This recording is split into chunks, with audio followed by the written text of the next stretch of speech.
Bismillahirrahmanirrahim. Assalamualaikum warahmatullahi wabarakatuh. Selamat bertemu kembali anak-anak. Pada kesempatan ini, tentunya kalian dalam keadaan sehat walafiat. Mudah-mudahan kalian selalu dalam lindungan Allah Subhanahu wa Ta'ala. Dan kesempatan ini Bapak akan menyampaikan, yaitu berkaitan dengan mata pelajaran pendidikan Pancasila dan kewarganegaraan, yang tentunya pada bab yang minggu yang lalu Bapak telah menyampaikan, yaitu bab 2. Sekarang Bapak akan menyampaikan yaitu bab 3 berkaitan dengan pengaruh kemajuan iptek terhadap negara dalam bingkai Bhinneka Tunggal Ika. Ada 3 bahasan. Bagian A, pengaruh positif kemajuan iptek terhadap NKRI. Bagian B, pengaruh negatif kemajuan iptek terhadap NKRI. Dan bagian C, sikap positif terhadap pengaruh kemajuan iptek dalam bingkai Bhinneka Tunggal Ika. Selanjutnya, tujuan pembelajaran pada kesempatan ini yaitu melalui kegiatan, yaitu membuat video, peserta didik dapat menyikapi pengaruh kemajuan iptek dengan tetap memegang nilai-nilai ketuhanan yang Maha Esa dengan baik. Yang kedua, melalui kegiatan membuat makalah, peserta didik dapat bertanggung jawab dalam menyikapi pengaruh iptek terhadap negara dalam bingkai Bhinneka Tunggal Ika. Dan yang ketiga, setelah membaca pengaruh iptek, peserta didik mampu mengidentifikasi pengaruh kemajuan iptek terhadap negara dalam bingkai Bhinneka Tunggal Ika dengan benar. Dan yang keempat, melalui kegiatan membuat artikel, peserta didik mampu mempresentasikan hasil identifikasi pengaruh kemajuan iptek terhadap negara dalam bingkai Bhinneka Tunggal Ika. Selanjutnya, pada kesempatan ini, Bapak akan menyampaikan yaitu pengaruh positif kemajuan iptek terhadap NKRI. Yang pertama yaitu aspek politik. Aspek politik di sini adalah berkaitan dengan menegakkan nilai-nilai demokrasi. Kita ulangi, aspek politik di sini berkaitan dengan menegakkan nilai-nilai demokrasi. Yang kedua, memperluas dan meningkatkan hubungan dan kerjasama antar daerah. Yang kedua yaitu aspek ekonomi. Aspek ekonomi terdiri dari makin terbukanya pasar internasional bagi produk lokal atau hasil produk dalam negeri. Artinya bahwa makin terbukanya pasar internasional, ini artinya kita harus meningkatkan kualitas dari produk-produk yang kita hasilkan. Yang kedua, mendorong para pengusaha meningkatkan efisiensi dan menghilangkan biaya tinggi. Kemudian, aspek sosial budaya, di mana aspek sosial budaya ini berkaitan dengan masyarakat dan pemerintah Indonesia dapat mencontoh etos kerja tinggi yang dimiliki negara lain. Bukan berarti negara kita tidak mempunyai etos kerja yang tinggi, namun perlu adanya peningkatan memandang kepada negara-negara yang tentunya negara yang maju, negara yang dalam hal ini misalnya yaitu Inggris, Perancis, Rusia, Amerika, dan lain sebagainya. Yang kedua yaitu mendorong terciptanya lingkungan belajar global. Ketiga, aspek hukum. Aspek hukum ini menyangkut masalah pengawasan terhadap hukum lebih mudah dilakukan. Yang kedua, memudahkan masyarakat untuk mengetahui peraturan-peraturan yang ada. Kemudian yang terakhir, yaitu aspek pertahanan dan keamanan. Terdiri dari membantu manusia menyelesaikan berbagai pekerjaan yang tentunya lebih ringan dan lebih efisien. Dan yang kedua, memotivasi manusia untuk berpikir dan berkreasi, menciptakan teknologi baru. Demikian pengaruh positif kemajuan iptek terhadap Negara Kesatuan Republik Indonesia, yang tentunya ada 5 yang tadi Bapak sampaikan. Aspek politik, aspek ekonomi, aspek sosial budaya, aspek hukum, dan yang terakhir aspek pertahanan dan keamanan. Berikutnya, bagian B atau bagian 2, yaitu pengaruh negatif kemajuan iptek terhadap NKRI. Kalau tadi pengaruh positifnya, sekarang pengaruh negatifnya. Pengaruh negatif dari bidang aspek politik, apa itu diantaranya? Yaitu timbulnya fanatisme rasial. Fanatisme rasial, fanatik. Misalnya apa? Termasuk di sini adalah etnik dan agama dalam forum dan organisasi. Yang kedua, pengaruh negatifnya juga adanya konspirasi internasional, yaitu pertentangan kekuasaan dan percaturan politik. Yang kedua yaitu aspek ekonomi. Aspek ekonomi diantaranya adalah perdagangan bebas mengakibatkan makin terdesaknya produk lokal atau tradisional. Artinya bahwa perdagangan internasional itu berdampak yang sangat merugikan. Apa di antara itu tadi? Yaitu produk-produk lokal apabila tidak berkualitas tentunya tidak laku di pasaran internasional. Yang kedua yaitu timbulnya kesenjangan sosial yang tajam sebagai akibat dari adanya persaingan bebas. Itu dari aspek ekonomi. Sementara aspek sosial budaya yaitu munculnya gaya hidup konsumtif dan senang mengonsumsi barang-barang dari luar negeri.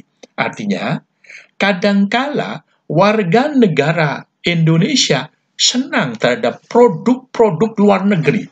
Lebih senang produk-produk luar negeri daripada produk-produk dalam negeri. Padahal produk dalam negeri itu tidak kalah dengan produk-produk luar negeri.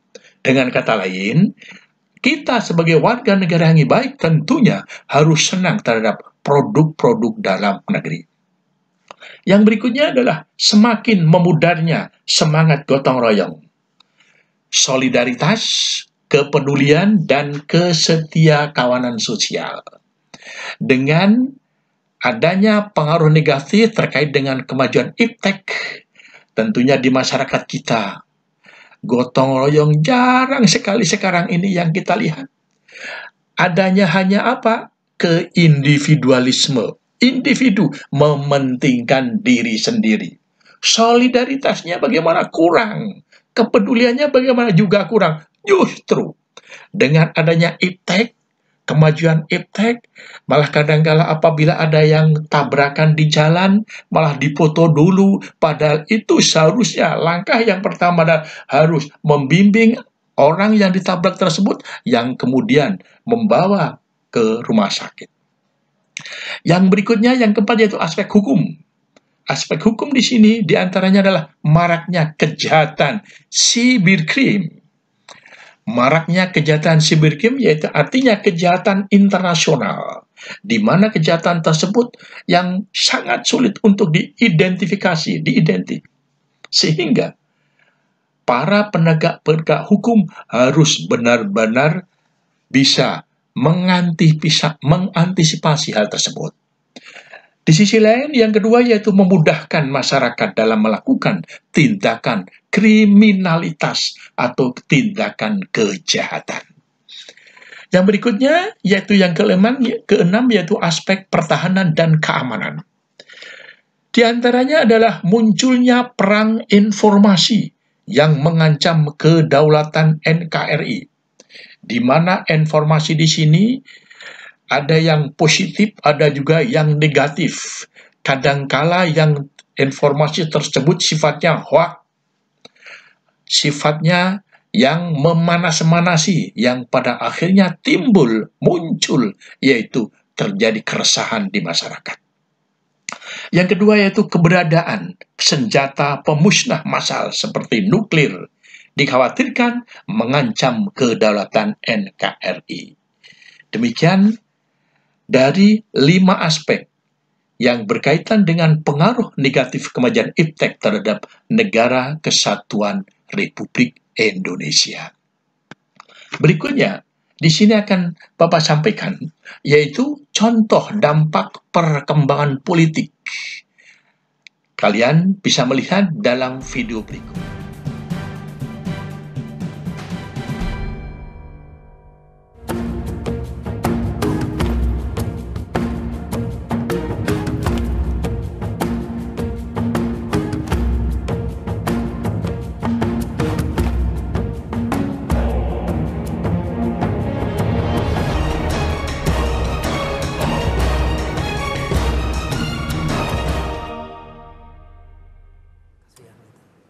Mas Basara, perkembangan politik terakhir dinamis sekali ya. Ketika Dewi Yassin Limpo terkena kasus korupsi, Rio Capella kemudian juga terkena kasus korupsi, dan kemudian sangat dinamis. Dan muncullah reshuffle kabinet. PDIP sendiri rela atau gimana ketika PAN kemudian bergabung? Ini kalau lihat judulnya sebetulnya forum malam ini forum Nasdem dengan PAN. Ya, tapi PDIP partai penguasa. Tapi kalau dilihat dari ekstensifikasinya ini terkait nih dengan PDI Perjuangan. Jadi begini Mas Budiman, kalau PDI Perjuangan punya perspektif begini. Demokrasi pertama dari tataran ideal ya.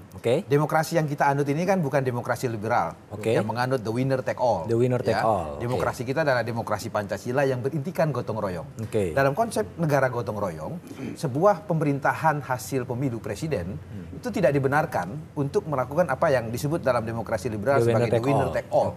Ya, mengambil semua lalu menyisakan pihak lawan itu pada posisi yang kalah. Tidak demikian. Sehingga oleh karena itu wacana masuknya PAN atau bahkan masuknya Gerindra dan lain sebagainya dalam falsafah demokrasi Pancasila satu hal yang lumrah. Wajar. Ya, yang wajar. Karena memang pemerintahan ini harus diurus bersama-sama. Tidak bisa PDI Perjuangan mengurus sendiri, Nasdem mengurus sendiri atau KI Hanggar sendiri. Apalagi kalau kita lihat dari realitas politik. Bahwa realitas politik kita ini kan memang judulnya saja konstitusi kita menganut sistem presidensil. Tapi dalam praktiknya kuasi parlementer. Karena apa? Karena banyak sekali kebijakan-kebijakan pemerintahan nasional yang dalam pengambilan keputusannya harus dengan persetujuan DPR. Undang-undang APBN, rancangan undang-undang, dan banyak lain. Sehingga oleh karena itu tidak bisa tidak bahwa prasyarat stabilitas politik itu diperlukan oleh pemerintahan manapun. Ya, sejak pemerintahan Pak SBY periode pertama, kedua, bahkan pemerintahan Pak Jokowi ini harus memperhatikan apa yang disebut dukungan minimum pada posisi di parlemen. Paling tidak dukungan setengah plus 1 kursi parlemen itu satu prasyarat minimal. Karena faktanya kita memang Pak Jokowi boleh mengatakan kerjasama tanpa syarat itu sangat ideal. Tapi realitas politik kita masih sesuatu yang harus kita benahi. Sehingga oleh karena itu dalam konteks pengalaman pemerintahan Pak Jokowi selama 1 tahun ini, mengapa Kompas melakukan survei tingkat kepuasan publik masih di bawah 50%? Menurut hemat saya, salah satu faktornya karena dukungan politik di parlemen masih minoritas, masih belum memenuhi syarat 50% plus 1.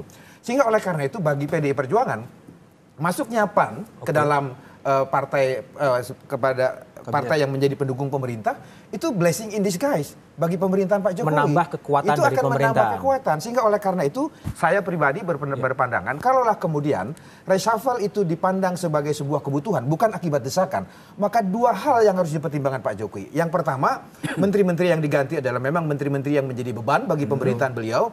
Yang kedua, menteri-menteri yang menggantikan adalah menteri yang tentu mendapat memberikan jawaban.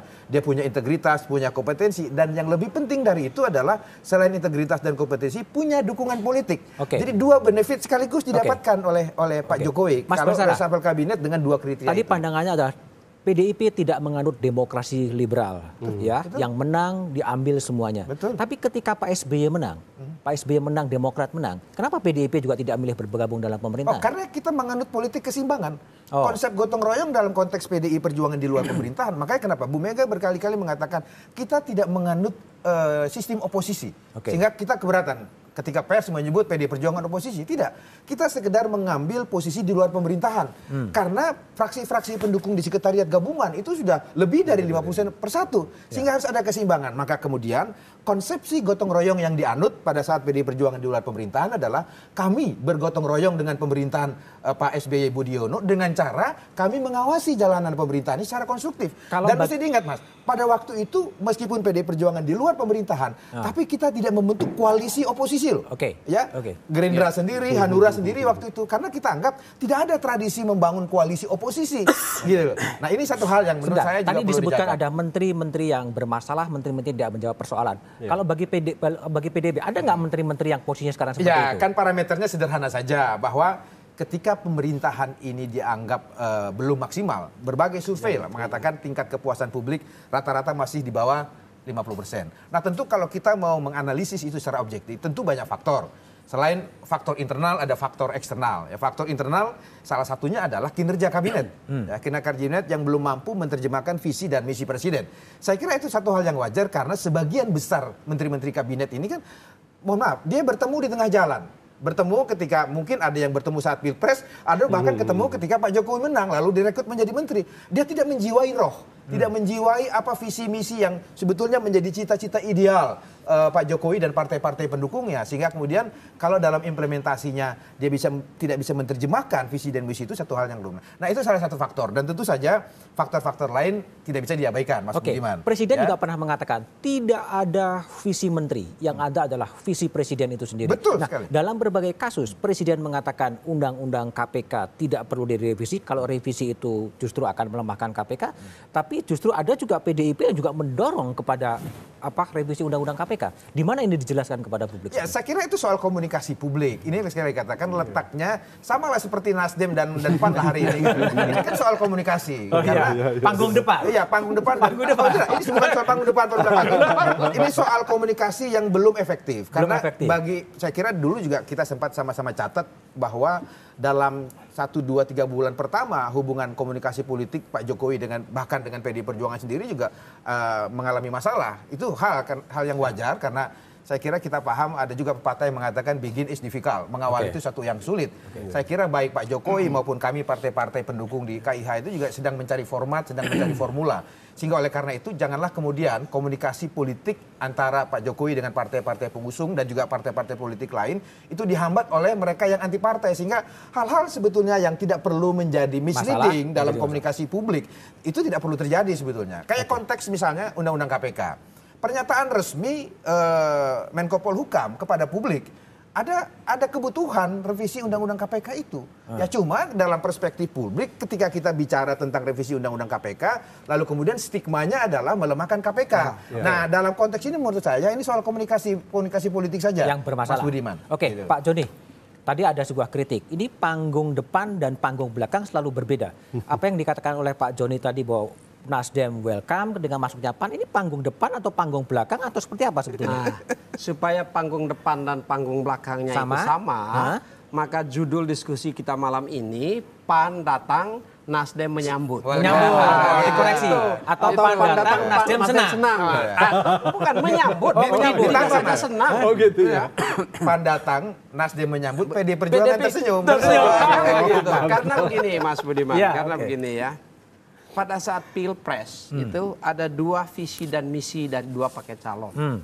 Pada saat satu sudah menjadi presiden, hanya ada 1 visi dan misi, yaitu visi dan misi presiden yang sekaligus sebagai visi dan misi kepala negara, yang juga sekaligus menjadi visi dan misi negara. Karenanya semua instrumen negara, partai politik, kekuatan sosial politik, lembaga-lembaga negara, semuanya harus bekerja bersama-sama untuk mewujudkan visi dan misi negara. Itu sehingga setiap partisipasi yang ingin ikut mensukseskan visi dan misi negara, Nasdem dengan senang hati membuka pintunya selebar-lebar. Jadi pernyataan-pernyataan beberapa fungsionaris partai Nasdem offside gitu? Tidak. Ini pernyataan satu fungsionaris yang diterjemahkan keliru, dikutip sebagian dan menjadi berita secara nasional karena kelihatannya seksi. Ada tendensi memang untuk mengutip sedikit Ya supaya diskursus ini diangkat ke permukaan diskursus politik nasional. Saya coba kutip satu ya. Politikus Partai Nasdem Lutfi Mufti mengingatkan Presiden bahwa sejak semula koalisi pendukung pemerintah seharusnya tanpa syarat. Kalau seperti ini, apakah masih bisa disebut koalisi tanpa syarat? Ini adalah respon dari Lutfi ketika ada PAN mau bergabung gitu loh. Nah ini gimana? Nah, yang dimaksudkan tanpa syarat oleh Lutfi tadi itu adalah tidak mensyaratkan pada presiden kalau mau bergabung mendukung visi dan misi presiden yang adalah visi dan misi negara atau kalau diajak oleh presiden serahkan kadernya untuk purna waktu dan dukung kadernya sebagai pembantu presiden agar presiden berhasil. Itu yang dimaksud. Tapi yang dimaksud tanpa syarat itu adalah menolak kehadiran PAN. Tidak saja PAN. Rekan-rekan yang lain yang dianggap tidak di dalam satu perahu pada saat itu penafsiran publik, bukan penafsiran Nasdem. Baik, itu. Pak Joni, koalisi tanpa syarat itulah yang sebetulnya diungkapkan oleh Presiden Jokowi. Satu meja, kita jeda sejenak setelah jeda berikut ini.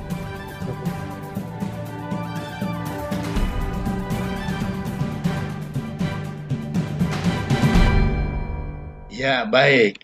Tadi adalah dampak pergaulan politik dapat dilihat dalam video yang tadi. Apabila tadi kalian memperhatikan, tentunya bisa memahami bagaimana konspirasi politik di Indonesia. Untuk itu, pada kesempatan ini juga, karena waktu jualah yang membatasi kita, dan kita berjumpa minggu yang akan datang, dan kita teruskan bab berikutnya atau materi berikutnya, yaitu nanti dampak perkembangan ekonomi, sosial budaya, pertahanan, keamanan. Dan kita jumpa di minggu yang akan datang. Dan dari Bapak kita akhiri, sekian aja. Assalamualaikum warahmatullahi wabarakatuh.